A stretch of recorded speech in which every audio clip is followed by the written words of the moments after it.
Добре дојдовте во студио.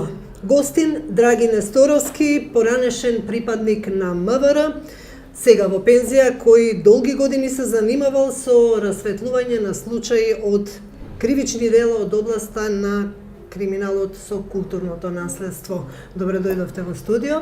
Добре најдов. Како ги коментирате последните случувања со судењето, со судскиот процес со Фаланга 2? Колку знаете за овој случај?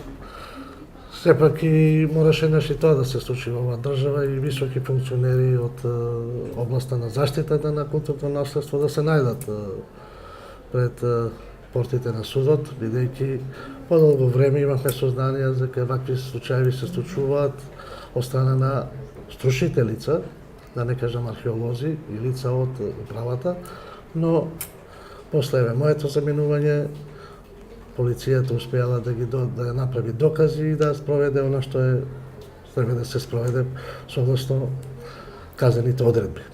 Имавте ли некакви сознанија баш за ова? Иначе вакви сознанија ние сме имале и многу поводамна, дури јас и во некои архивски материјали, каде што го проучував овој проблем, се наоѓаше дека голем број на бивши функционери тогаш во СФРJ учествувале во ваков вид на криминал, но тие сепак биле лица со голем и висок степен на имунитет. Обично тоа идело по политички начин. Дека во последните години кај нас се јавуваше ваков проблем, ние тоа го укажувавме и до надлежните со тоа што мораше да се направат одредени промени во и кривичниот закон, а и во законот за кривична постапка околу докажување на овој вид на кривични дела. Порано мораше да се докаже ако човекот го фатиме на лице место и на лице место со предмети. Доколку не најдеме никаков предмет кој припаѓа на културно наследство, археолошки или етнолошки предмет, тогаш не можеме да поднесеме кривична пријава. Претежно овие завршува со некои прекршочни пријави, каде што казнената политика во овој облик, знаете дека се завршува со одредена парична казна или со неколку дена затвор. Така да негде од 2006-2007 година кога почна да се менува законот за кривична постапка, каде се дадоа неколку алатки на полициските служби да во доказниот материјал биде и тајното следење, оформување на прикриен агент, пратење на комуникациите меѓу лицата кои се здружуваат за злоставничко извршување на дела, така да тоа е малце поедноставно и полесно да се поднесе кривична пријава. И обично се прави така, се уфрла човек. Па претежно и порано ние сме го правеле со тоа, само што тој не бил сведок во постапката, него морал на некој начин да биде сокрен и обично се кажували не избега, се сокри, не знаеме кој е еден лице, но веќе овие што сме ги фатени, биле фатени со помош на тие уфрлени агенти. Имате ли некакви сознанија, имало ли таков човек уфрлено во Фаланга 2? Па се јас не сум бил да работи, не би можел да кажам, но дека јас сум работел, да. Ама тогаш беше друг начинот на постапување. Иначе првиот пат во Македонија, овој облик на криминал, археолошки криминал, бар ние во полициските анали, не е негде познат 1997 година. Значи не е многу стар. Значи негде има 16 години. Пред тоа овој проблем не сме го третирале како проблем, бидејќи не сме ни знаеле дека постои како криминал. Едино не бил проблем етнолошкиот криминал, тоа е кажбите на предмети од црквите и иконите. А се правил сигурно? Па се правил, да. Прво обвинетиот е ваш колега од МВР. Се знаете ли лично со него, со Паско Кузман? Имавте ли некои допирни точки порано? Па со Паско Кузман не толку колку што со овој првиот што го кажавте, тој не само што е фил колега ми бил и комшија, а второ нормално сме соработувале пошто иста бранша работа заштита на културното наследство. Јас во еден период бев началник на една друга служба, но трагање по предметите ми беше дел. Така да 97 година прв пат заедно извршиме некои акции во Битола, каде што најдовме негде околу 3.500 предмети, археолошки предмети, кој беше најголема... Со монети? Не монети, него предмети, од теракоти, монети, бронзени предмети. Една најголема акција во тој период, мислам и прва не било, така да после тоа соработувавме подолго време. Многу се актуелни овие случувања копања низ државата, што ги тера луѓето? Што доведува еве до оваква? Видите, према она ја што сум можел да го проучам, додека сум работел, ова се некој појавата новој облик на криминал кај нас може се сведе на субјективни и објективни причини. Субјективните причини се самата социјална структура. Почетокот, тие што желбата за богатство, за Да. брзо богатење, веројатно. Потоа изнаоѓање брзо купувач. Ако за секој како во производството, ако имаш предмет што се брзо продава, тоа и брзо сакаш да произведеш што повеќе. Така да се уваат многу поголем број на диви копачи или луѓе што сакаат да дојдат до тие предмети. Многу е битно што имаше многу заинтересирани купувачи. И претежно тоа беа од некои соседни држави, иако многу предмети заминува и во западниот свет. Така да и веднаш се плаќа. Се е тоа добро организирано, И претпоставувам. прво беше сигурно послабо организирано, како што тек на времето се имаше поголемо побарување на овие предмети, се организира и тие да не решат дури доаѓање до архива мафија на Балканот.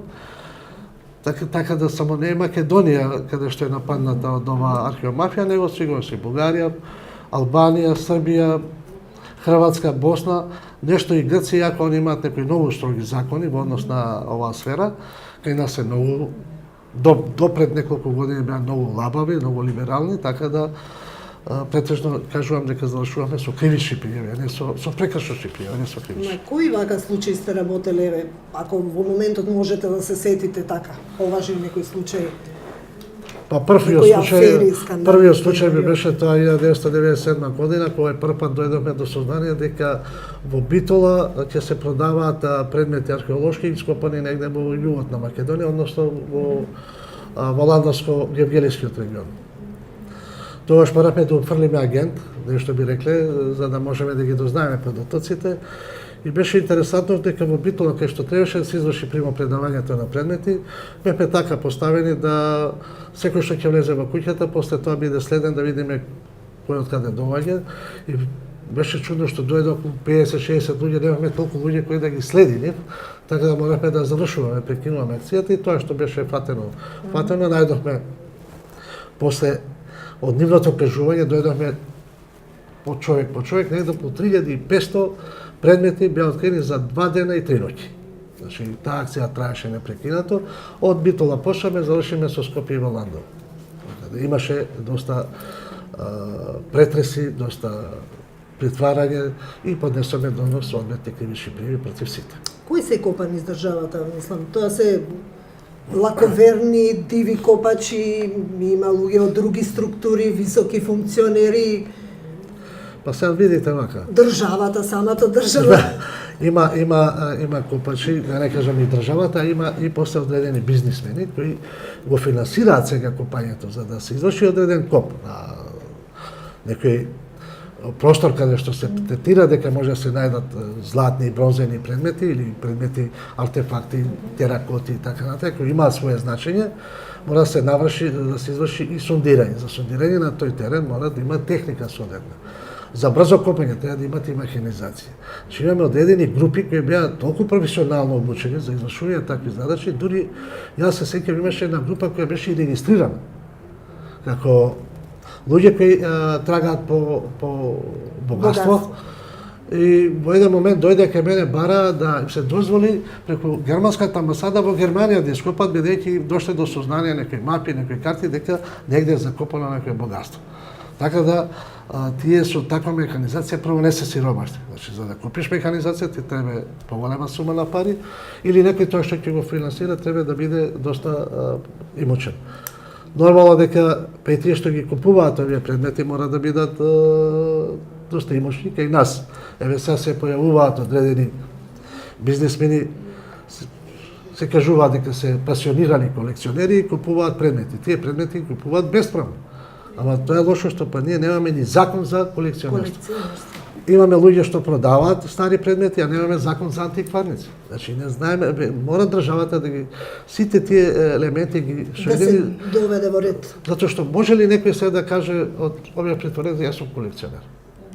Затоа што гледа дека многу колекционери се на слобода. А предметите нормално некако дошле ги купи. Нашава република во неколку случаи се приметени каде што и високи функционери од политичкиот живот, државниот живот, јавни личности учествувале во овој облик на криминал. Можам да кажам дека 95 година беше организирано од Министерот за одбрана и Министерот за внатрешни работи ископување кај Сувоград, тоа е меѓу Штип и Радовиш, каде што со механизација бе ископани одредени гробни наводи, а што е све пронајдено, никој не знае. Едино што знаеме дека МВР учествуваше во највисок облик на организираност околу обезбедување на просторот каде што ќе се врши тоа ископување. Дали е нешто пронајдено или не, ние само може да претпоставуваме дека се бараше она злато од 5 тона германско злато, кое при публикување на германските единици од југот и од Египет, Африка се закопала негде тука во близина. Во Делчево се претпоставува дека и таму имало некој тунел кој е закопан, покриен со нешто, не знам што имало, него во Делчево интересантно што тамо према една проценка на познат археолог српски 1950 година има објавено дека во тој крај тамо мора да се наоѓаат одредени така наречени пирамиди, 6 пирамиди, од кои едната е 2005 откриена. Се тоа не се баш класични пирамиди како ние што ги знаеме во Египет, него тоа се еден вид пирамида, ама завртена наопаку. Така да горниот дел е негде околу 80 до 100 метра е дужински, а погребувањето се вршело многу долу.